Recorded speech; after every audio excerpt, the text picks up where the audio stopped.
पाण्याची ती गंजपेठेतली विहीर खुली करून दिली, त्यांना शेजारी बसवलं, ताटात जेव घातलं. त्यानंतर मग मुली असतील, मुली तर ह्या फक्त पडद्याच्या घरकाम करणाऱ्या आणि उपभोगाची वस्तू स्त्री म्हणून त्यावेळेस सगळ्या समाज व्यवस्थेमध्ये चाललं होतं. पेशवाई होती, जे काय पाखंडीपणा होता त्याला शृंग लावायचं काम ह्या सगळ्या मनोवाद्यांच्या सनातन्यांचा जो गड आहे ते पुणे, तो शनिवारवाडा, ही कसबा पेठ या ठिकाणी करायचं धाडस केलं ते महात्मा फुले आणि सावित्रीमाई. त्यामुळे त्यांचा तो संघर्ष आपण आता जर अनुभवला तर त्यावेळेस काय टेलिफोन होते का, त्यावेळेस काय मोबाईल होते का, त्यावेळेस किती या व्यवस्थेच्या प्रवाहाच्या विरुद्ध जाणं, मुलींनी शिक्षण करायचं नाही, मुलींनी घरातनं बाहेर पडायचं नाही. मग त्या मुलींच्या शिक्षणासाठी त्यांनी शेण दगडगोटे खाल्ले. त्यांना आता त्यावेळेस फातिमा शेख आणि त्यांचे बंधू यांनी जो सहकार्य केलं, असेच अनेक सहकारी भेटले. पण त्याच्यामध्ये आता दाखवलं काय जातं की महात्मा फुले आणि सावित्री फुले हे हिंदू धर्माविरोधी होते असं पोर्ट्रे केलं जातं की ब्राह्मण विरोधात. ते ब्राह्मण विरोधी नव्हते ना. भिडेवाडा कोणाचा होता, भिडेंचा होता, भावळकर होते, त्यांच्या बरोबर अनेक प्रत्येक क्षेत्रातले लहुजी वस्ताद साळवे होते. प्रत्येक क्षेत्रातले, प्रत्येक समाजातले ज्यांना सामाजिक न्यायाचं भान होतं त्यांनी त्यांना मदत केली. त्यांनी त्यांच्या या सगळ्या संघर्षामध्ये खरं त्यांना पण आपण त्यांचं पण नाव घेतली पाहिजेत. सावित्रीमाईंचा जन्म आपल्याला आपण जर पाहिला 3 जानेवारी 1831 आणि आता परवा दिवशी मोठी रॅली झाली पुण्यामध्ये भिडेवाड्याच्या. 1 जानेवारी 1948 ला सावित्रीमाईंनी देशातली पहिली मुलींची शाळा चालवली. आपण याचा जर हे पाहिलं आणि त्यांचा जन्म 31 सालचा आणि 48 साली पहिली शाळा चालू करतात, म्हणजे वय किती होतं? 17 वर्ष. लग्न झालं 9व्या वर्ष. त्याच्यानंतर ज्योतिबा फुलेंनी त्यांना शिकवलं आणि 17 वर्षी पहिली शाळा चालू करते. केवढी हिंमत असेल, केवढी महत्वाकांक्षा असेल. मग ही लोक ही खूप उगीच महान झालीत का? पण आता असं झालंय की आताचे सामाजिक प्रश्न खूप वेगळे झाले. त्यांनी आपल्याला समानता, बंधुता सगळं दिलं. त्याच्यानंतर मी आता आवर्जून बाबासाहेबांना आपण जय ज्योती, जय क्रांती, जय ओबीसी म्हणतो. अहो जय भीम का नाही म्हणत आपण? लाजा वाटतात का आपल्याला? आपला भाग काय? आपल्याला जे जगण्याचे त्यांनी दिलं, यांनी संघर्ष केला, पण ते आपल्या भारताच्या संविधानामध्ये अधोरेखित करून त्याचं कोडिंग करून आपल्याला कायद्याचे जे संरक्षण दिले, आपल्याला फंडामेंटल राईट्स दिले, हे डॉक्टर बाबासाहेब आंबेडकरांनी दिले. यामुळं आपलं नेहमीच जेवढं त्यांचं आपण ऋण फेडू कधी शकत नाही, तर आपण नेहमीच त्यांना वंदन केलं पाहिजे. त्यांचे जे रायटिंग अँड स्पीचेस आहेत, आता या चॅनलच्या माध्यमातून हे आलं पाहिजे की त्यांचे वेगवेगळ्या याच्यावर काय म्हणणं होतं, काय विचार होते. महात्मा फुलेंनी फक्त शिक्षणात केलं का? नाही केलं. त्यावेळेस एखादा कोण वारला एखाद्या बाईचा पती तर त्याचं केस ओपन केलं जायचं, म्हणजे आयुष्यभर तिला कुठल्या तरी पडद्यात कुठं, म्हणजे तिचं काय त्याच्यामध्ये हे होतं, चूक होती. त्याच्या विरोधात सावित्रीमाईंनी नाभिक समाजाच्या सर्व बांधवांचा संप घडून आणला. आणि हे प्रकार सगळ्यात जास्त कुठे होते? हे अतिशूद्रात नव्हते, हे ब्राह्मण समाजामध्ये होते. पण त्यांनी असं बघितलं नाही, आपल्या अन्यायकारणातला घटक यांच्यातलाच एक आहे. पण तरी पण त्यांना जिथं अन्याय होतोय त्यांनी तिथं जातपात बघितली नाही. विधवा केस ओपन बंद केलं. ते पेशवाईमध्ये काय चालायचं, शनिवारवाड्यावर पर्वतीवर काय चालायचं आणि कशा स्त्रियांना उपभोगलं जायचं, आणि त्याच्यातनं जे अपत्य व्हायची ती अपत्य मारली जायची. अशा वेळेस या आपल्या ज्योतिबांनी, आपल्या सावित्रीमाईंनी ह्या अनाथांसाठी आश्रम चालू केला. केवढं मोठं कार्य आहे. मी एक काम करतो, प्रत्येक कोणतरी कशात तरी काम करतो, या वेगवेगळ्या क्षेत्रामध्ये एवढं दैदिप्यमान काम. महात्मा फुलेंचं ते गुलामगिरी, शेतकऱ्याचा आसूड, ज्या आपल्या जुन्या रूढी परंपरा होत्या, पाखंड होतं, त्याच्यावर केवढं मोठं काम केलंय की कसं तिथं आपल्याला या धार्मिक याच्यामध्ये अडकून आपलं शोषण केलं जातंय. तर एकंदरीत हे जे सगळं त्यांनी कार्य केलंय ते आणखीन असं अनेक खूप मोठं कार्य आहे की ते अजून उजेडात आलेलं नाही.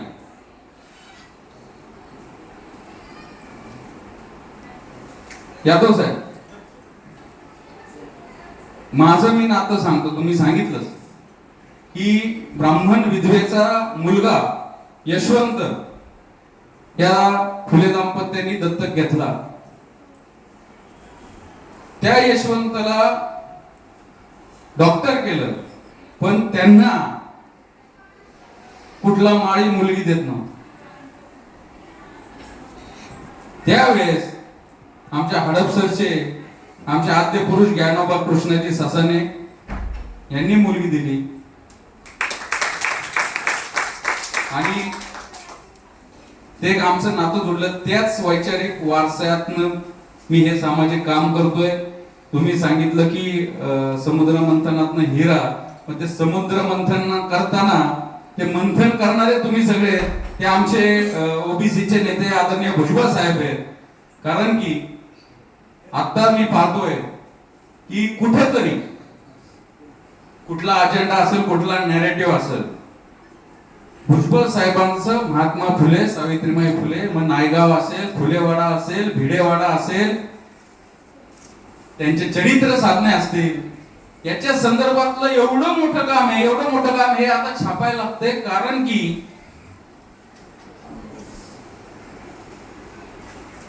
खेळाने मला काहीतरी बोलावं वाटतंय. कुठंतरी त्यांना असं त्यांचं काम आपण कमी दाखवण्याचा प्रयत्न केला जातोय.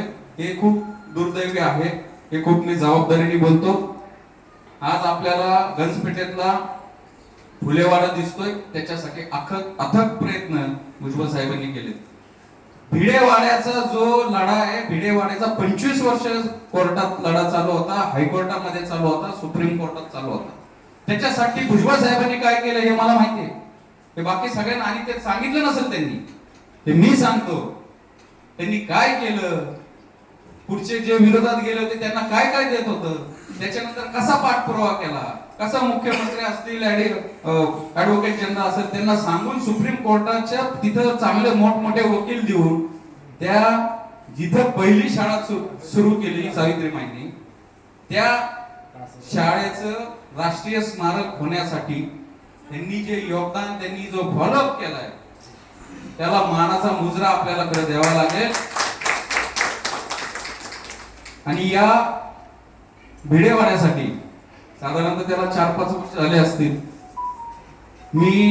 आमची सगळी टीम होती, समता परिषदेचे सर्व पदाधिकारी होते. आम्ही त्या भिडेवाड्याच्या समोर उपोषणाला बसलो.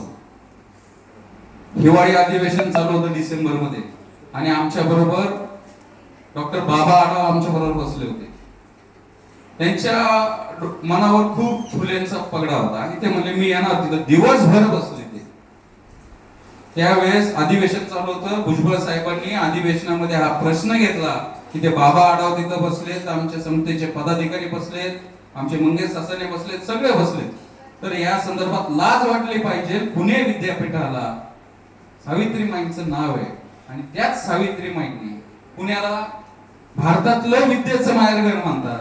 आणि ज्या सावित्रीमाईंनी भारतामध्ये पहिली मुलींची शाळा चालू केली, ती 150-200 वर्ष उपेक्षित. मग तिथं कुठेतरी सूत्र हल्ली आणि आता भिडेवाड्याचं काम जोमाने 1 वर्षामध्ये ते स्मारक तिथं होईल. तिथं एक परिस्थिती नेहमी 1 जानेवारीला दिसते.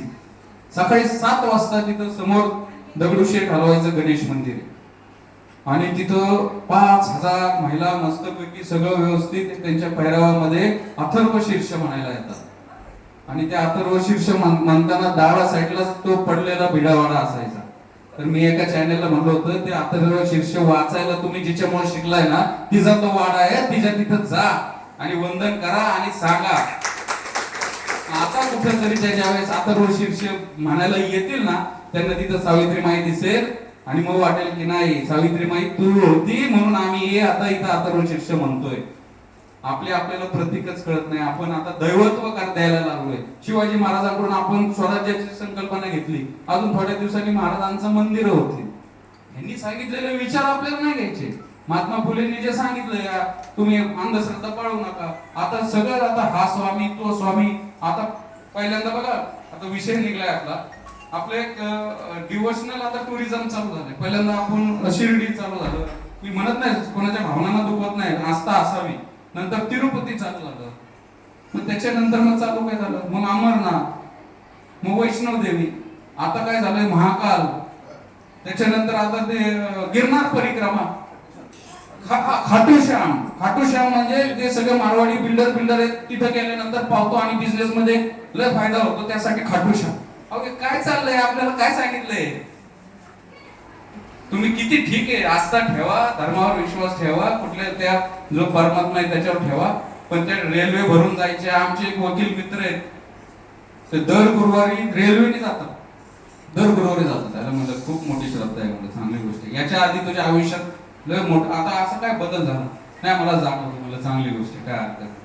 तर एकंदरीत हे सगळं असं आहे जे आता सोशल मीडिया युट्यूबच्या माध्यमातून यांचे जे सगळे विचार आले पाहिजे. तुम्ही खूप मोठं काम करताय, त्यांचे खूप वेगवेगळ्या याच्यामध्ये त्यांनी काम केलेलं आहे.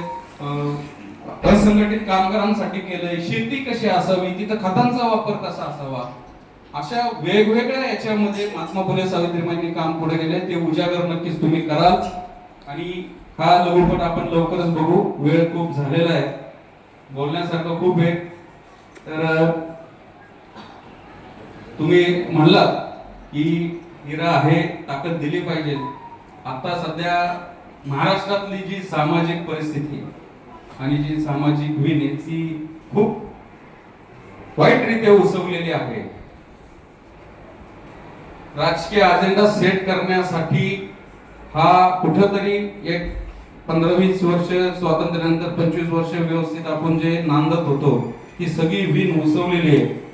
आणि आता तिथं कुठेतरी आपण एक सामाजिक जबाबदारीचं भान ठेवून आपण ती विण उसवू नाही दिली. पण ते करतानाच आपल्याला जे संविधानिक अधिकार दिले, कारण की हजारो वर्षापासून आपण उपेक्षित आहोत, प्रतारित आहोत. मग कुठेतरी प्रतिनिधित्व मिळण्यासाठी, कुठेतरी समान संधी मिळण्यासाठी, आपण प्रवाह देण्यासाठी जे बाबासाहेबांनी आपल्याला संविधानाच्या घटना कलम 15(4), 16(4), 243 च्या माध्यमातून प्रतिनिधित्वाचे अधिकार दिले, त्यासाठी त्याचं संरक्षण करणं ते पण आपलं परम कर्तव्य आपण समजलं पाहिजे. कारण की ह्या महापुरुष लढले, त्यांचं आयुष्य घालवलं, जे मिळवून दिलं ते जर आपल्याला टिकवता येत नसेल तर मग आपण आपल्याशी अप्रामाणिक आहोत असं आपल्याला समजावं लागेल.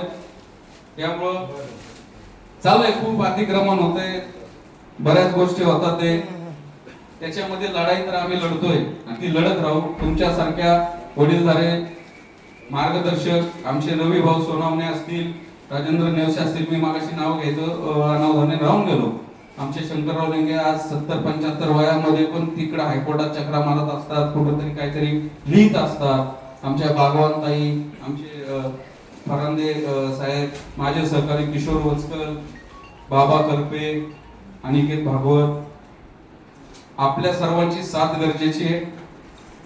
एक चौथीला का तिसरीला एक कविता होती, वाहून गेलं घर तरी मोडला नाही कणा, पाठीवरती हात ठेवून नुसतं लढ म्हणा. बस एवढीच अपेक्षा व्यक्त करतो. आणि या सावित्रीमाईंच्या जयंती निमित्त हे जे परिवर्तन लघुपट हे केलाय, याला या सर्व टीमला मी खूप खूप शुभेच्छा देतो. वेगवेगळे विषय तुम्ही आमच्या समोर आणताल आणि तो प्लॅटफॉर्म तुम्ही आम्ही आमच्या ज्या फेसबुक पेज असेल, युट्यूब असेल, त्याच्या माध्यमातून नक्की आम्ही तो शेअर करू आणि या महापुरुषांचे विचार महाराष्ट्रात तुमच्या माध्यमातून जातील. या संदर्भामध्ये आनंद महादेवांचा एक पिक्चर आला होता, फुले म्हणून, पत्रिका काय नाव त्यांचं ते, आणि प्रतीक गांधींनी खूप चांगलं काम केलं. तो पिक्चर आल्यानंतर त्याच्यामध्ये काही प्रसंग दाखवले होते की महात्मा फुलेंना काठीने मारलंय, सावित्रीबाईंनी कानपडीत मारले. तर ते दाखवलं त्यांनी. आम्ही प्रेस घेतली पुण्यामध्ये. आमच्या नरके सरांच्या स्नुषा होत्या तिथं, मृणाल ढोले पाटील असतील, आम्ही होतो. सुरुवातीला असं वाटलं की नाही तुम्ही चुकीचं तिथं पोटरे करताय, असं मारलं नाही, महात्मा फुले पण हे करायचे. पण त्यानंतर भुजबळ साहेबांचा फोन आला. बघा आता शेवटी एक वैचारिक पातळी किंवा या लेवलची पातळी त्यांची पातळी. ते म्हणले अरे तुम्ही काय केलं, कशासाठी? नाही साहेब असं नव्हतं. बरं ठीक आहे म्हणले, चल तो पिक्चर बंद झाला. तुझ्यात ताकद आहे का असा पिक्चर निर्माण करायची?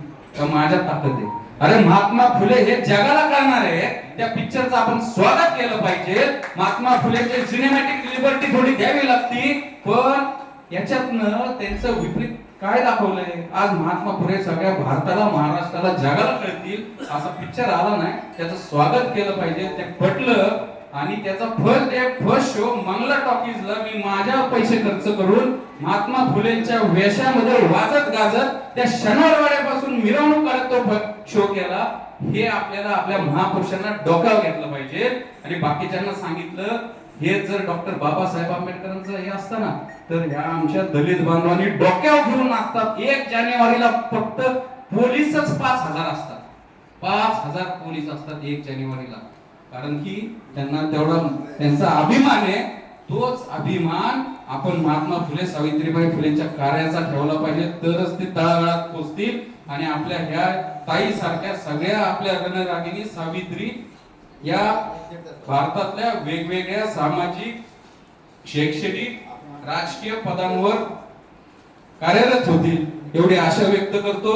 आपण मला बोलवलं याबद्दल खूप खूप आपल्या सर्व आयोजकांतर्फे विशेष करून यादव सरांचे धन्यवाद. जय ज्योती, जय क्रांती, जय भीम, जय संविधान.